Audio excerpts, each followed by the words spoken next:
very good evening and welcome to Dr. Esayas Teshome Taddese. I'm Kasturi, the moderator today for this online forum with the topic Transforming Malaysian Education, a holistic approach to address critical concern. Without further ado, let me introduce our panelists today. Let's welcome Mr. Brian as a lecturer of the Teacher Training Institution.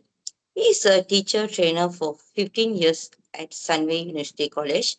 Next is Miss Jeen as a lecturer in the education faculty of Masa University for 8 years. I would like to introduce Miss Muneera as an education policy analyst for almost 10 years in KDU University College, and finally followed by our psychologist and expert in student well-being, Miss San San, clinical psychologist attached to Perdana Hospital since 2015. Each panelist brings a wealth of experience and unique perspectives. Let's get started. Thank you to all panelists for participating in today's forum. We will explore key challenges in education and discuss comprehensive solutions. Let's focus on how we can work together to improve the system for the benefit of the future generation. We encourage open discussion and collaboration throughout this section. Without further ado, let's start with our first question.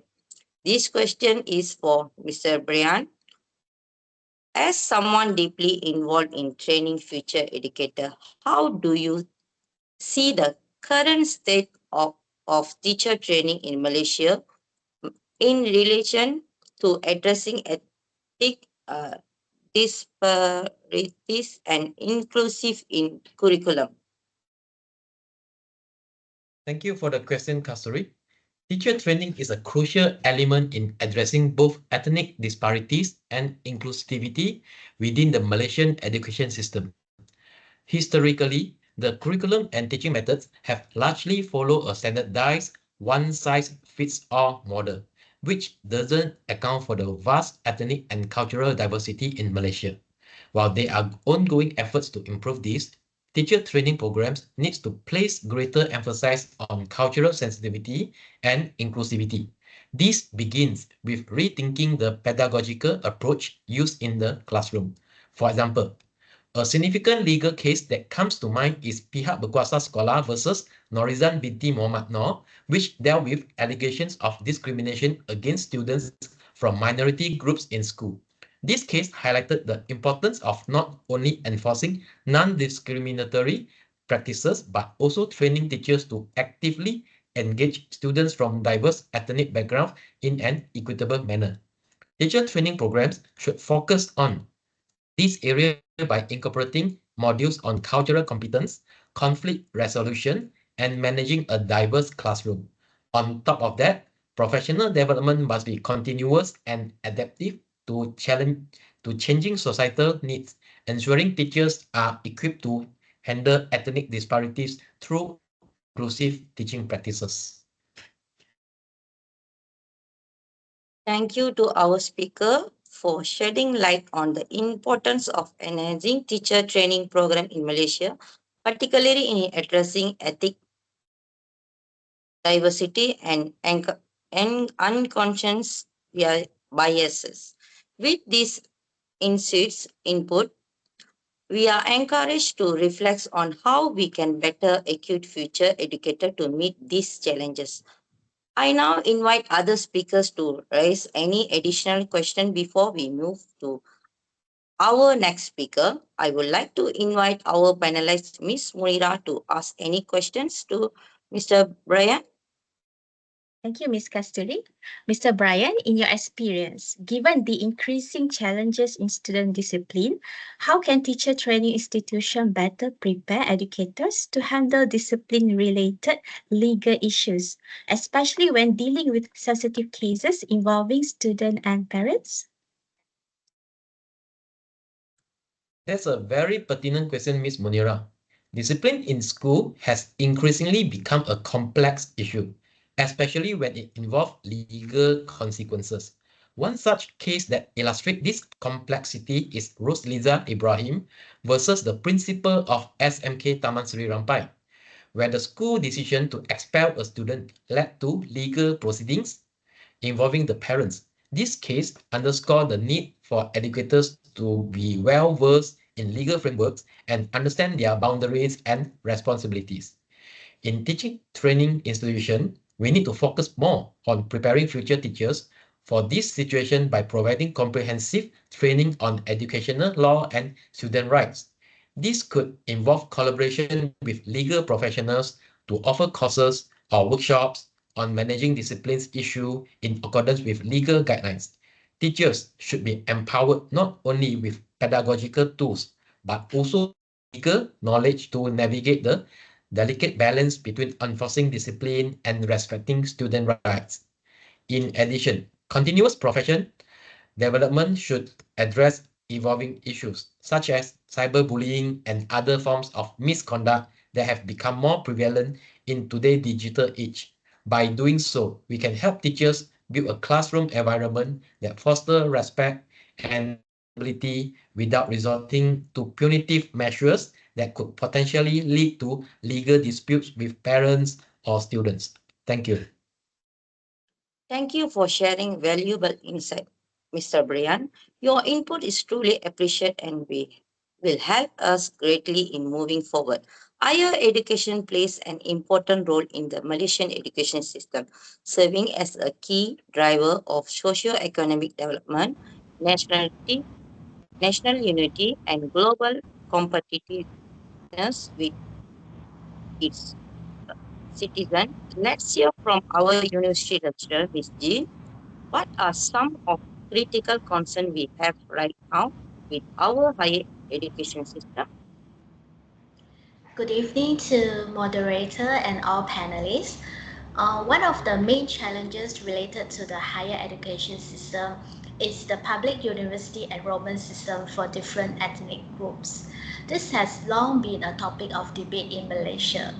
Significant ethnic-based disparities are happening in higher education that affect access for students from different communities. One of the biggest challenges stems from the quota system introduced during the new economic policy introduced in 1971, which prioritized Bumiputra students in public university. This restricts access for non-Bumiputra groups such as the Chinese, Indian, and minorities, especially in competitive programs like medicine, law, and engineering. Additionally, while private universities are available, students from low-income non-Bumiputra families or students from the rural areas often cannot afford them or have no access to them. This situation may create further and persistent educational and socio-economic disparity through a few situations that I'm going to bring up. In this situation, if non-Bumiputra students face significant barriers to accessing public university and are increasingly driven to public institutions or seek education overseas, there are several potential long-term impacts on our country. The main concern is that loss of talent. When non-Bumiputra students pursue education overseas, many choose to remain abroad for better opportunity, contributing to what we call brain drain phenomenon. Malaysia loses skill, educated individuals who could contribute to the local economy, particularly in high demand fields such as engineering, medicine, and technology. The second concern is the economic loss. The country invests in the early education of its citizens, but if they migrate for further study and do not return, it results in a loss of academic return on this investment. This individual contribute to the workforce in other countries rather than Malaysia. And the third concern is unequal opportunity in the job market. This disparity between students who attend private institutions and those who remain in public university may widen. Those who graduated from private institution or overseas university may gain more competitive advantages through better global exposure and resources. This will create an unlevel playing field in the job market and creates disadvantages for graduates from public university. If not more non-Bumiputra students choose private or university overseas, public university may become increasingly homogeneous, predominantly serving Bumiputra students. And this could result in less interaction between the ethnic group, weakening national unity effort and reinforcing divisions. While I agree that the new economy policy has fundamentally transformed Malaysia, this quota system has been with us for over 50 years, and our objectives have changed now. I hope we can have a more systematic and constructive approach for Malaysia moving forward, and this remains a significant challenge for the higher education system in Malaysia. Thank you for sharing with us such as insights, thoughts, Miss Jeen. Okay. Ms. Jeen, quota system is indeed a sensitive topic, but you have got the points there. In your opinion, what policy recommendations would you suggest to address these disparities? Thank you for your question, Mr. Brian. I hope our policymakers can make the shift from social restructuring to the principle of equalities and fairness. I think the poor and the vulnerable of all Malaysian groups, regardless of race, deserve to be assisted to ensure they have greater access to higher education. Perhaps we can gradually reform the quota system to prioritize academic performance, but also take into account the socio-economic backgrounds, household incomes, rural or urban residency. With this, we can balance the merit-based and needs-based admission and ensure more equitable access for the low-income family regardless of ethnicity. A good news to share is that our Higher Education Minister Zambri Abdul Kadir has recently chaired an advisory committee meeting of experts on drafting the Malaysia Higher Education Plan 2026 to 2035. It is expected to be completed by end of this year to replace the current blueprint. I hope that this new blueprint will embrace a global mindset to transform the higher education landscape to promote inclusion, equitability, cultural exchange, and globally competitive. Thank you. Malaysia is ethnic and culturally rich country. From your point of view, could this also become issues that hinder from transformation of the education system in providing equal education right in our student? Let's hear from our psychologist and expert in student well-being. What's your opinion, Miss San San? Indeed, Malaysia is a beautiful country with a rich diversity of ethnicities and cultures. Similarly, issues such as bullying arise from being multi-ethnic and multicultural, which puts students and teachers' mental health at risk, thus affecting Malaysia's education system. As a psychologist who is also an expert in student well-being, I can feel the burden over my shoulders getting heavier over the years. But it is a positive sign from my perspective. Society is getting more aware of the importance of students' mental health and emphasizes handling stress, mainly arising from the school, which affects their academic performance. Students are the future pillar of the nation, and without healthy and literate future generations, nations will not be able to move toward meeting the global standard. From all perspectives, a school should be a sanctuary, a safe and healthy environment that not only ensures equal educational rights, but also protects the interests of our students. They spend most of their time outside of home at school, so it must be a place of safety and growth. However, this is not always the case. Despite the Ministry of Education's launch of the guidelines for bullying and sexual harassment management to curb misconduct in schools, the Mail reported that bullying had become a severe issue in significant rise, also revealed by the Ministry of Education. It has reached an alarming state where policy laws should be introduced to address this issue.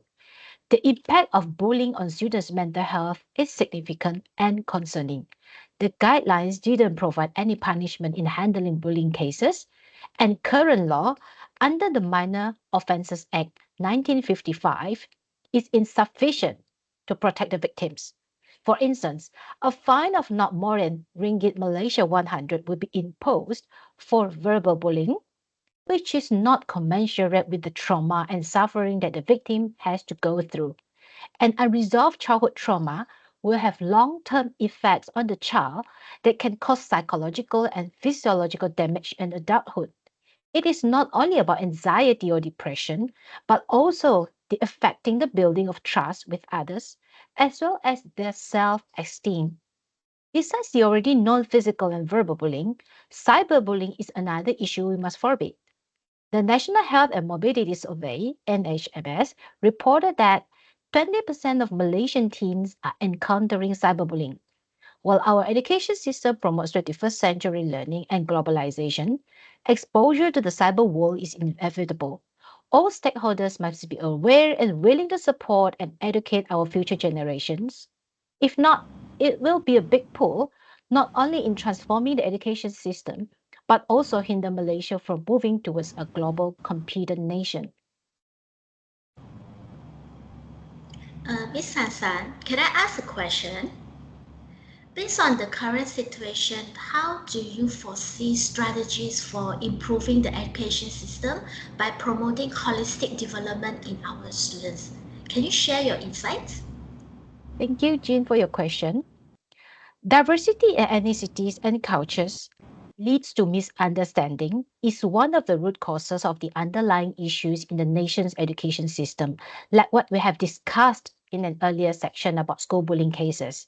It's important to remember that everyone's role in society and the community is crucial in fostering a holistic education system for the nation.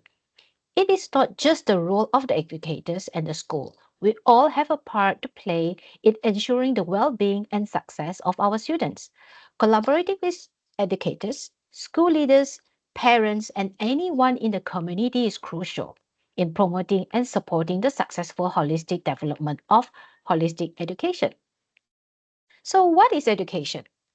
Is it limited to academic achievements solely? We must reflect on these questions and the definition of holistic development inspired by our national education philosophy. The ultimate goal of education is to develop students' potential to be all rounders. Referring to the framework of Howard Gardner's multiple intelligence theory, we must understand that each individual is unique and has distinct strengths. Hence, education shouldn't focus only on academic performance. All stakeholders should prioritize developing other skills of our students, such as performing arts, creative arts, and physical sports events, and this is the most straightforward way to develop students holistically. When students' basic needs are well taken care of, their self-esteem will heighten and they will eventually achieve self-actualization as highlighted in Maslow's hierarchy of needs. Lastly, the social-emotional learning framework developed by Collaborative for Academic, Social, and Emotional Learning is another guideline that policymakers may anticipate in reforming our education because it is not only for our students but also for our educators. I'm delighted to extend my insights, but unfortunately, time doesn't permit it. Once again, thank you for having me here for this visionary forum. Thank you.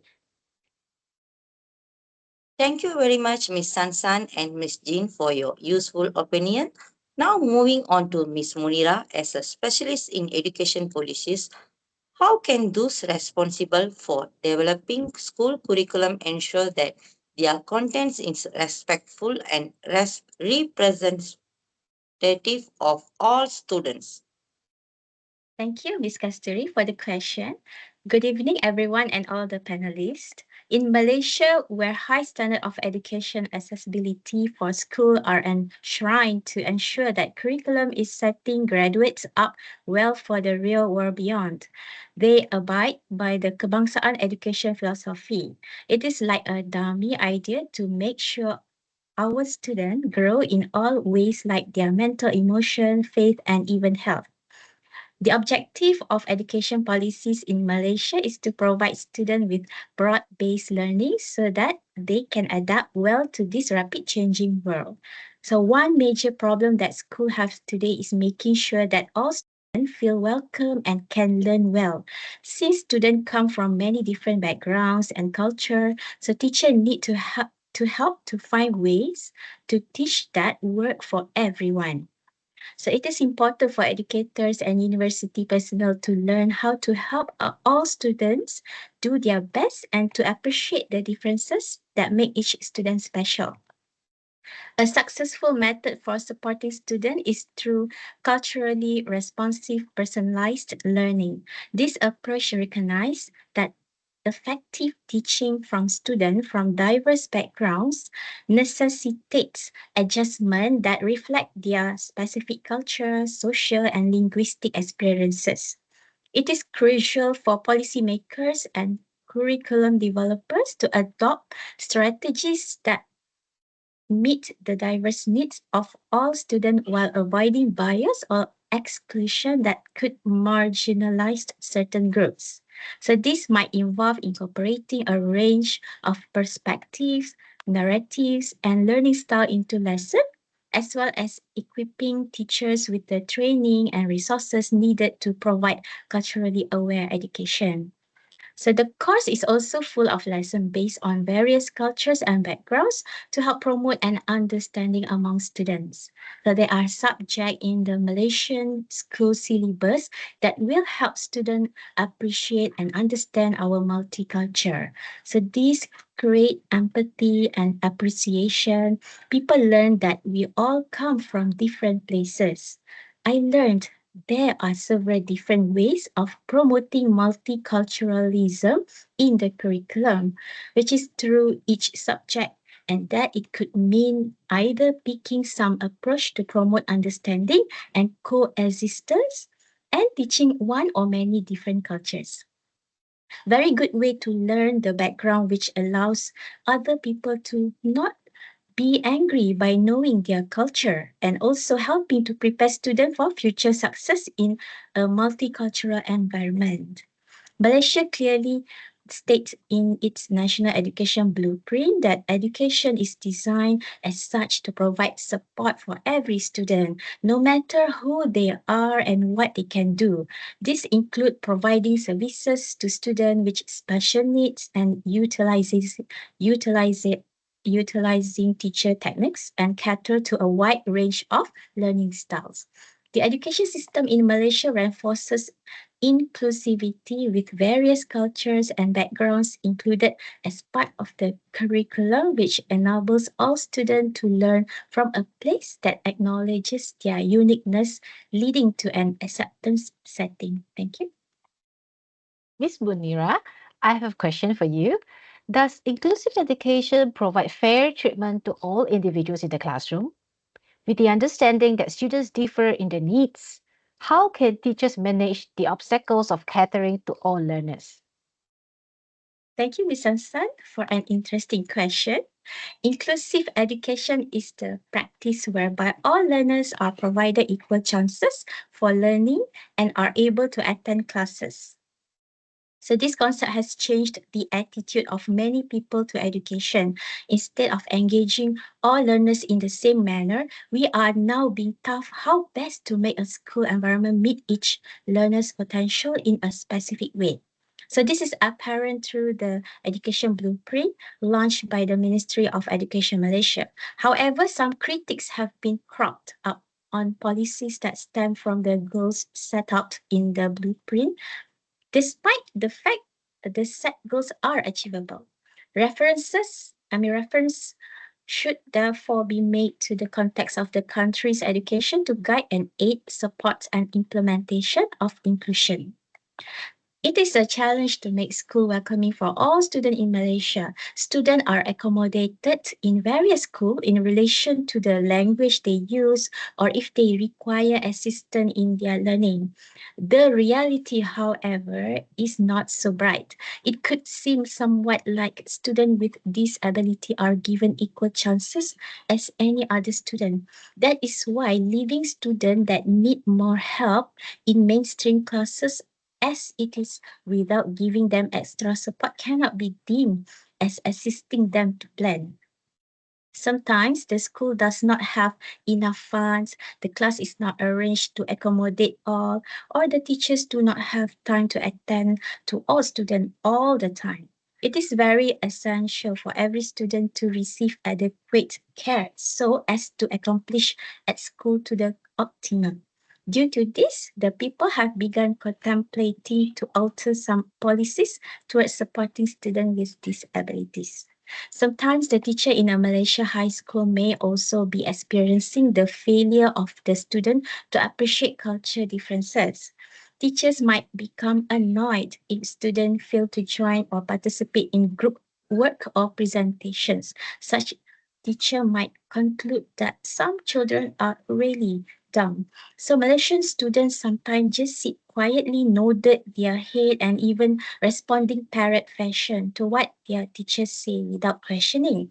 So this can make learning very cumbersome and not as enjoyable in any way. To overcome this, teachers should make themselves aware of different cultures and talk about whatever is being tough in class. So this is why when teachers create a welcoming tone to the class, so every learner feels at ease to grab a pen and write, and learning is made easy for all. Additionally, multicultural education involves much more than just learning about different countries. So the mission is to make certain that each student feel accepted and valued, and to encourage them to be courteous and respectful to all individuals, regardless of their differences. So educators can support students by promoting a positive view of all cultures and encouraging them to value and respect everyone. Thank you. Great details have been shared and very fruitful online forum. Before we conclude this forum, I want to thank everyone for their valuable contribution and insights. Your participation has fostered meaningful and sparked new ideas. I will end today's forum by saying thank you and once again and have a great day. Bye. Thank you.